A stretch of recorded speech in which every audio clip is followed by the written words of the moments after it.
Hello my friends and welcome. We have the new direction of the Ukrainian counterattack. It is happening right now near to Vuhledar, where Russia tried to get the ground. Just to recall, it happened during the winter time. Then Russia used around 130 armored vehicles and tanks. They just stuck in the minefields and were ambushed by the Ukrainian side. So now Ukraine took off from this ground and started the assault mission to get the nearby territory under control. So here you can see already the blue area. It means that Ukraine took this ground, and this part we actually took before. Just a new update appeared on this deep state military map, and we need to check it out. So it was before and it is right now. The length of that front line advancement is a little bit more than 3 kilometers, but I would say it's okay. Our guys know their own minefields, but Russia also could have mined the fields near to those two villages. How far the Vuhledar from the nearby defense lines? Let's check it out. So defense lines are really far away, but the defense line over here is mostly the single one, not as in Zaporizhia direction. We all expect that Ukraine will start to intensify the counterattack. It was announced by our president and many of the Ukrainian officials, plus some of the Western media and intelligence start to publish the information that Ukraine sends more reserves to the southern part. From what I see right now, Ukraine is still searching for the weak spot where they can use all of the reserves.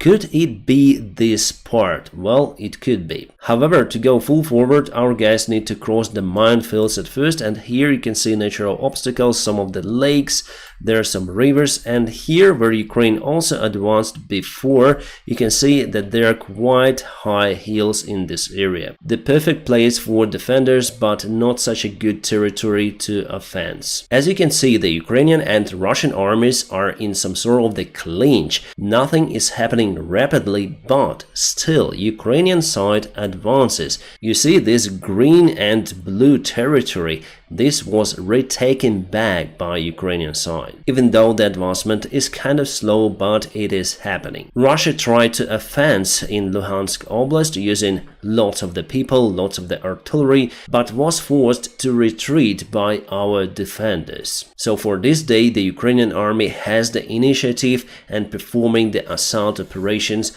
on the south and on the east. Unfortunately, in Bakhmut, there are no any changes for quite a while. As I told you in one of my videos, it seems like Ukraine is waiting for the major strike on the Russian positions to all of the 4 villages in this area. My friends, before we continue, let me tell you about the sponsor and also the partner of my channel, the Atlas VPN. Yes, they still have the awesome deal where you can get the Atlas VPN Premium for just $170 per month. Plus you'll have 6 months for free. It is the outstanding deal that is only available for my followers of this channel. Using the Atlas VPN, I may change my virtual location and may call from any kind of country, as well as Netflix. Some of the content is not available for some of the countries, so using Atlas VPN may open you new borders for the streaming services as Netflix. And now, my friends, please check out my personal link in the video description just below, where you may get the Atlas VPN Premium for just $170 per month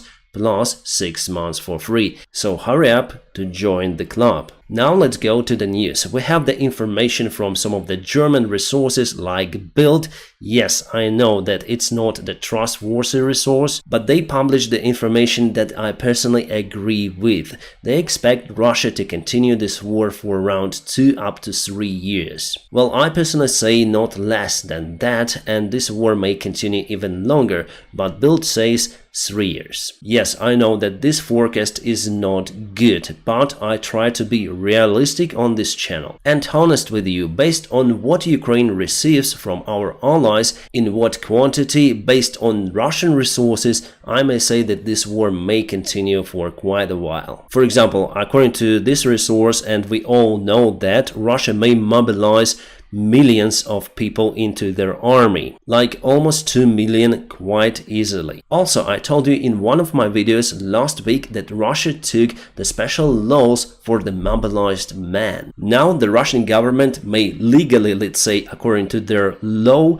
restrict the rights of the Russian man. Basically, it would not be possible for the Russian men to continue their normal life if they receive the mobilization notice, which is electronic, by the way. Now Russia may choose who particularly they want to mobilize. So the effectiveness of the new mobilization will be much greater compared to the previous one that Putin announced last year. By the way, there is no any order from Putin to cancel that mobilization, so officially it still continues. So all the world should be ready for the future escalation, unfortunately. The Russian elite still thinks that they may break the situation in their favor and take Kyiv, for example. The problem for them that the mobilized soldiers are usually do not fight that good. But it is the standard practice of the Russian Empire, Soviet Union and Russia nowadays to waste as many lives as possible, achieving some sort of the goals. Now it is the big question for our allies. What would they do if Putin starts to escalate the situation in Ukraine, taking more people into his army, throwing them using the human waves tactics? I personally think that our allies should support Ukraine even more in that case. We shouldn't agree with Russia on something unless we liberate all of our land. Because what concerns me that sometimes I read quite a strange article in the Western press about the peace agreements between Russia and Ukraine without getting back the captured land. I'm sure that any kind of the peace agreements with Russia at this stage are not constructive and lead to even bigger war, maybe involving even the NATO countries. You see, agreements worth nothing to Putin. He can just personally cancel it and continue the war to take all of the Ukraine or the vast part of Ukraine again. Now Russia needs the break to reorganize their army, to get more supplies and produce more weaponry. They also learn on their own mistakes and in the future may assault more effectively. So here we go to the point, why am I so pessimistic? Because I think that with the current Russian leader and his circle, it's impossible to finish the war. Putin will continue until he is alive. So our allies should decide whether they are facing the new Hitler. In that case, the policy should be to concentrate all of the resources to remove this biggest threat for our planet. And the second variant is to try to negotiate with the current Russian regime, which I think is useless waste of time. As I said to you before, this war is very strange. We have so many limits to use the equipment against the Russian Federation.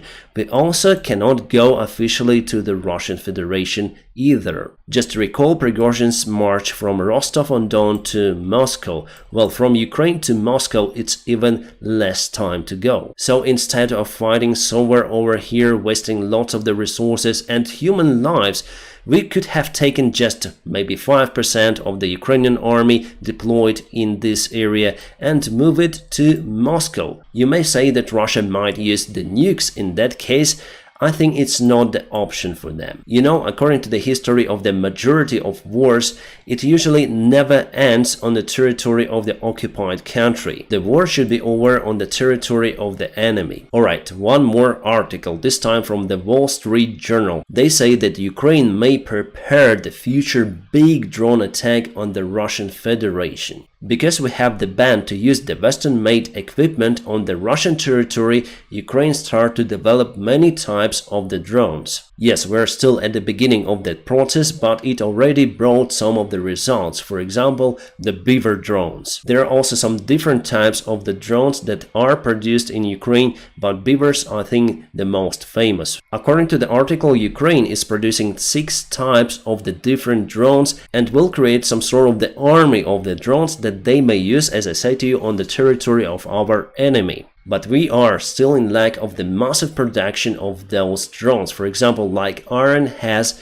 on their territory, and also they want to open the facility, the factory of drones on the Russian territory, and also there are some of the negotiations ongoing between Belarus and Iran to build the new facility in Belarus. But still, I think that Ukraine potentially has the resources even to have the advantage in these drone facilities. So I do expect that Ukraine will continue to target the military targets also on the Russian territory using the drones. Our guys continue to use even the 3D printers to print the part of the shells. It is the vast network of enthusiasts all over the country that help Ukrainian army to win. Our guys found the debris of the Lancet drone, and what they found inside is the Czech-made motor over here, Czech Republic model motors. Probably those went to Russia before the sanctions were applied, or the third countries just resell this equipment as usual. For example, China does it for sure. I published the news about the F-16 fighter jets. Not so good news. There is still the lack of the communication between the European countries and the United States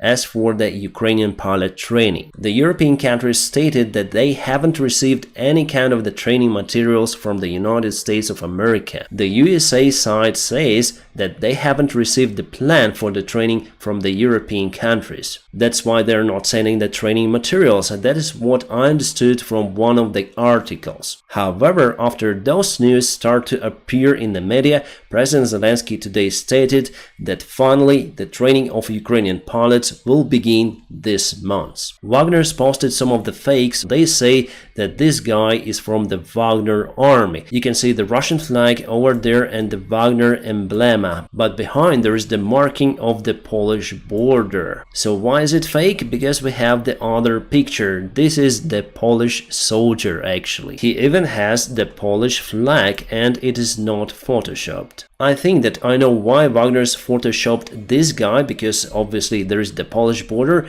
and this guy shows this sign. Wagner show this sign a lot. They say it's their greetings. But it has nothing in common with Wagner. President Joe Biden to ask Congress to fund Taiwan arms via Ukrainian budget. The Russian bots already said, hooray, Ukraine will have less weaponry. But here it's totally opposite. Here, the White House administration wants just to supply arms to Taiwan via the same schemes as they supplied to Ukraine. So there's the possibility of uniting those packages. Ukraine for sure will not have less weaponry. You see, still some of the United States senators are against helping Ukraine with weaponry. You may say, Dennis, don't go to the United States politics, but it deeply touches my country. So I may say that some of the Republicans, not all of them, just the part, are voting against the weaponry supply to Ukraine, but they always support Taiwan. So by uniting the military aid to both of the countries in one package,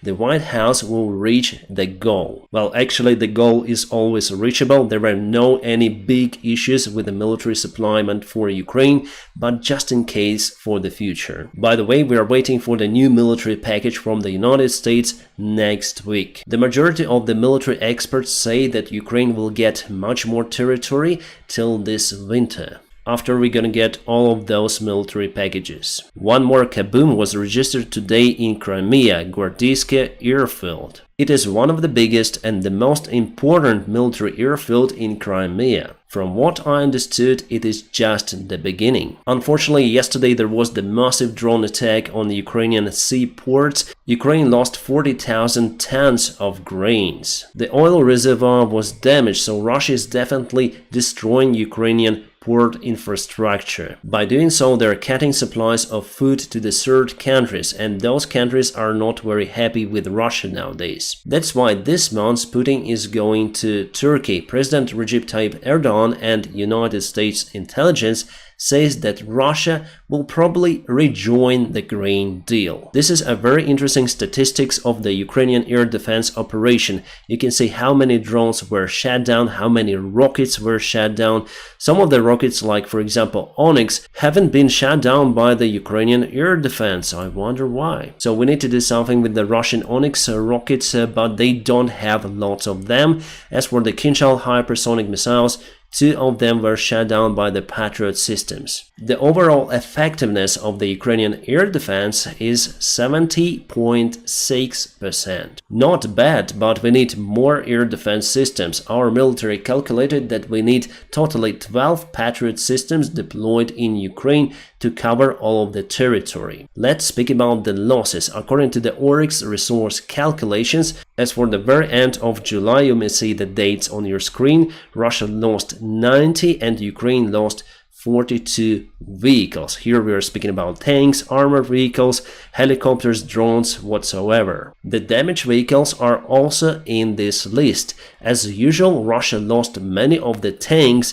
compared to the Ukrainian side. Even with the ambushed Ukrainian armored vehicles that happened near to Oriheve a few days ago, where Ukraine lost 6 of the BMP-1s, Russia still has more than 2 times more losses compared to the Ukrainian side. The Ukrainian losses definitely increased because the fighting intensified. Ukraine started to use more tanks to break through the Russian defense. That's why we start to lose more of the tanks. But for Russia it is much more. I will publish the full list on my Telegram channel group. My friends, I'm gonna keep you updated on situation in Ukraine. Don't forget to press the like to this video, and also don't forget to check my personal link in the video description just below, where you may find the Atlas VPN Premium with a huge discount. I wish you all a peaceful sky wherever you are, and have a great time.